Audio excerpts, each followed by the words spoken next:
Di pwede. Sa akin lang si Stephanie. Sa akin lang siya.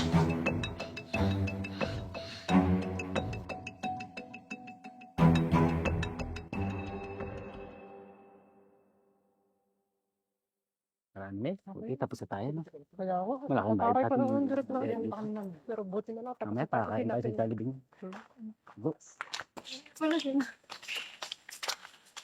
Napaglalagay na namin yung mga gamit. Salamat, ma. Malaya. Nakita niyo ba si Stephanie? Naiwan niya kasi yung bag at cellphone niya sa lamesa.